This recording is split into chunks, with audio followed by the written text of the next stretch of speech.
Сонгуулийн өмнөхөн шудраг ёс бүлгээс болон намаас албан ёсоор гарсан уянгатай холбоотой хэвлэлийн баг гурал өчигдөр боллоо.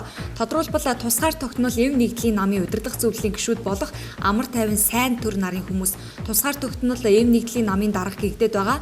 Улсын хурлын гишүүн уянгыг хууль бусаар намын дарга болсон гэж мэдээллээ. Тэд хэлэхдээ тусгаар тогтнол эв нэгдлийн намын даргаар сонгогдсон гэсэн материалыг дээд шүүхэд бүрдүүлж өгөхдөө эрцийн гарын үсгийг хуурамчаар зурсан байх магадлалтай.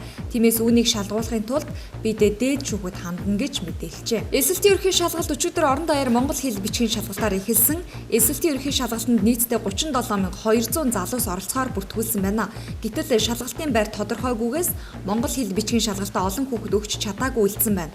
Өнөөдөр англи хэл Монгол улсын түүх химийн хичээлүүдийн шалгалт болон монгол хэл бичгийн шалгалтаа өгч чадаагүй бол дараагийн шалгалтуудад орох боломжгүй болж байгаамаа. Амьд төгчмийн Playtime 2016 наадам энэ жил 15 жилийн огоо тэмдэглэж байгаа бөгөөд Найрсаг Улаанбаатар хөтөлбөрийн хүрээнд 3 дахь жилдээ болох гэж байна. Олон улсын амьд төгчмийн уг наадам энэ сарын 24, 25, 26-ны өдрүүдэд Монгол шилтгэнд болно. Мах экспортлох асуудлаар олон улстай амжилттай гэрээ хэлэлцээр байгуулсны үр дүнд 2015 онд манай улсын 12 компани гадаадын 4 улсад 4715 тонн махан бүтээгдэхүүн экспортлсон бол энэ он гарсаар нийт 1000 орчим тонн мах экспортлоод байна. Энэ онд улсын хэмжээнд 323 мянган гаад үр тариалахаас 362 мянган гаад тариалж үр тарианы тариалтыг 115.5%-тай гүйцэтгэжээ. Үүн дотор Улаанбуудайг 301 гаад тариалахаас 340 мянган гаад тариалж мөн төлөвлөсөн хэмжээнээс 13%-аар давуулан тариалжээ.